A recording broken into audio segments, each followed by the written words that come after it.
Welcome. I'm Raul Lowry Contreras. This is the Contreras Report Political Edition. We're recording this the day after the 20th of January, on the 21st, the day after Joseph R. Biden Jr. became President of the United States. So we want to talk about what's going on in Washington, D.C. now that we have a new president. But first, Trump snuck out of Washington yesterday in front of a crowd that wasn't very large. Most big-time Republicans didn't show up for his departure. He had a little band, and he tried to make it a big deal and tried to take attention away from the inauguration. It didn't work. In fact, by the time I got up and turned the television on, he was already gone. So very few people probably saw it. But the inauguration itself was worthwhile mentioning. I've been to 3 inaugurations. Clinton, the second one in 97, and Bush 43 in 2001 and 2005. So I've been to big inaugurations, big crowds, hundreds of thousands of people, inaugural balls, all that stuff. In fact, I remember in the 2001 Bush inauguration at the Lincoln Memorial and the reflecting pool, that you've seen it with a pool like this, and then the Lincoln Memorial is here. And everybody was there. It was on Thursday night. The inauguration was on Saturday. And so it was on the 18th of January of 2001. And thousands and thousands of people were there. Ricky Martin entertained, and bands and what have you. And people were dancing. And then we had the greatest fireworks show ever. Well, all that was missing this time. And it was missing because of the pandemic situation and because of the safety situation. There were 25,000 National Guardsmen on patrol yesterday in Washington, D.C. They were there to ward off any attacks like that that occurred on January 6th. So the threat of attacks by terrorists, domestic American terrorists, and the pandemic caused the inauguration to be basically a virtual one designed for television. And I had my tablet on all day while I was working and writing the script for the international edition, the Contreras Report. And so I caught most of everything, including Jen Psaki's first press, as press secretary, her first appearance last night, and then she was going to do daily reports, press conferences, which we got unused to under Trump. He refused to have his press secretaries have press conferences.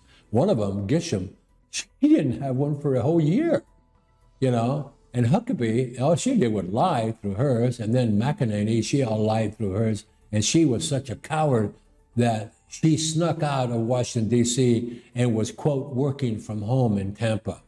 And she issued a tweet. That was it. I mean, talk about, sneaking out of Washington, D.C. The whole Trump administration just fell apart. Anyway, he's gone. Now we can begin to forget him. So Trump left. Biden comes in. He's sworn in. And there was entertainment. There were people that sang the Star-Spangled Banner and the Pledge of Allegiance, and these were celebrities. Lady Gaga did a beautiful job, and Jennifer Lopez, boy, does she look good. She's 50 now, I guess, and she looks terrific. And she did the Pledge of Allegiance in English and part of it in Spanish. The Civil War that has been waged by Trump people, quote unquote, civil war, was referred to by Joe Biden in his inauguration speech. And he called it the uncivil war, and that it must end. We must come together as a country. We've done it before. We did it after the real Civil War when 600,000 people died. Of course, it took federal troops for 10 years in the South to even get them started. And then they reverted back to their 1861 ways of treating blacks like dogs. And they did that for almost 100 years. So we can't go to back to that kind of unification. But we need to, this morning I saw a new Republican member of Congress, a freshman, who signed with 16 others a letter to Joe Biden saying we've got to get together, we've got to unify, and we've got to work together. These were 17 new freshman Republicans, and that's what I want to hear. That's what I want to hear. Coming up is the trial of Donald J. Trump, former President of the United States, in the Senate. And the former majority leader, now the minority leader, Mitch McConnell, has expressed a very anti-Trump position by blaming Trump for provoking the January 6th attack on Congress. That indicates that he might vote to find President Trump guilty, former President Trump guilty. And if he does that, that means he's given his fellow Republican senators, of which there are 49 others plus him, that gives them the license to vote to convict. 17 Republicans are needed. If every Democrat votes for conviction, it would require 17 because it's 2/3 of those present. Now, we can assume that all would be present. There are no vacancies now. There's 100 senators. So we can assume that all 100 would show up to vote. That would require then 67 votes to convict. If the Senate convicts Trump of inciting the riot, if they do, then a motion will be offered to bar him from running for office ever again in the United States of America. That means no 2024 comeback or attempted comeback. So that's what McConnell is doing. McConnell, let's talk about he's really establishment. He and establishment Republicans, like myself, did not ever accept Donald Trump. He worked with them, yes, because he wanted judges and he was in a position to make sure that good people got nominated. And I think most of them were. Few of them weren't, but most of them were. And so McConnell supported the president on most of his appointments. But now he's not supporting him on this trial. And the reason is that the theory is that McConnell and the other establishment Republicans, myself included, are trying to get rid of Trump and his influence. And the way to do this is to bar him, finding him guilty, and barring him from ever running again for office.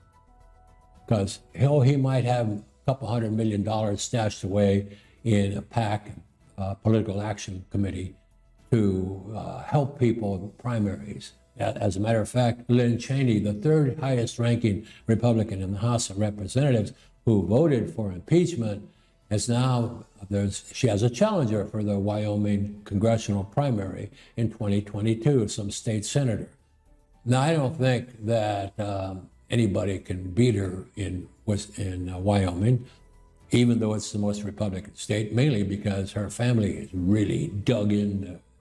Her father, Dick Cheney, was the congressman from Wyoming for a long time. They only have one congressman.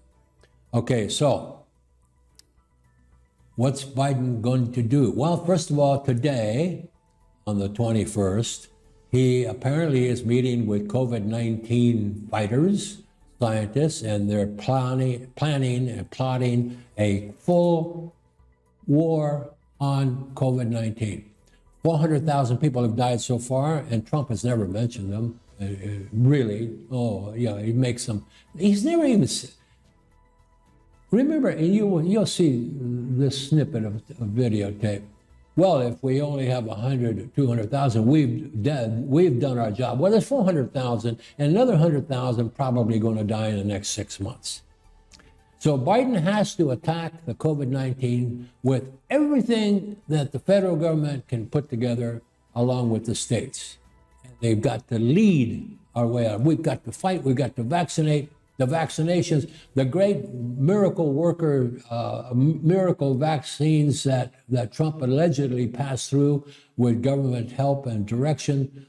Moderna produced a vaccine with government help, but it's not hitting the streets. about 1/3 of the people that are supposed to have been vaccinated by now, the 21st of January, have been vaccinated. I haven't even been notified, and I'm a very vulnerable person for COVID-19. I haven't been notified by my health provider of when I can get the shot. And I'm the number one after the essential workers and first responders. I'm the highest category. And I haven't been notified yet because they don't know yet when there's going to be vaccine for me. McConnell, going back to him, can he pull off a disappearing act, pushing Trump out of everybody's mind? We don't know. But if he does, 2022 is going to be a Republican romp. Trust me on that. It's going to be 1966 all over again. Barry Goldwater was wiped out in the presidential election in 1964. 1966, George Romney, a whole bunch of Republicans won governorships and congressional seats and Senate seats. And by 68, we won the presidency. So if we can get rid of Trump and his influence, we can come back in 2022. And then we can have the start of a whole new era in American politics. Pardons. The last few hours of Trump's presidency, he pardoned 143 people his last night in office. 143. Paul Manafort, Roger Stone, Michael Flynn, Jared Kushner's father, Steve Bannon, who, when I was doing the international report, I'd forgotten his name. He's such a forgettable person.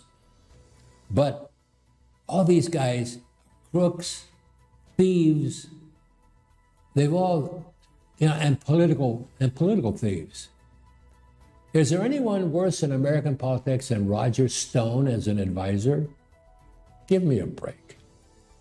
The man lied through his teeth and was convicted by a jury of his peers and was getting ready to go to prison when Trump pardoned him. Stone lied to protect the president. Michael Flynn lied to protect the president. Steve Bannon always protected the president, except when he turned on him and attacked his family in a book that somebody else wrote. But the fact of the matter is, Bannon is a crook. He was ripping off Trump people to help build the wall privately. The wall that Mexico refused to pay for. Hey, that brings you up to date as to the day after the inauguration. And by the next report, political report, we'll have more information. And we'll try to do this 3 times a month so that we keep you current and we can analyze the political situation as it develops under the new president of the United States, the 46th president of the United States, President Joseph R. Biden Jr. And we'll also start picking on him because I know that he's going to let those left-wingers take control of as much of the government as they possibly can and as much of Congress and what it's going to do as it possibly can. That's not good. Going left-wing radical is not good for the United States. We have to be alert, and you have to be well informed. I will do my best. And yes, I present an opinion, a biased opinion. I am biased to freedom, to national defense, and I do think we should be the policeman of the world, because if the United States isn't the policeman of the world, who else is there? Thank you for being there. This is Raul Lowry Contreras. This is the Contreras Report Political Edition. And if you subscribe on YouTube or Facebook, you'll be notified every time we post a new post. So subscribe. Again, thank you. And we'll talk to you next time.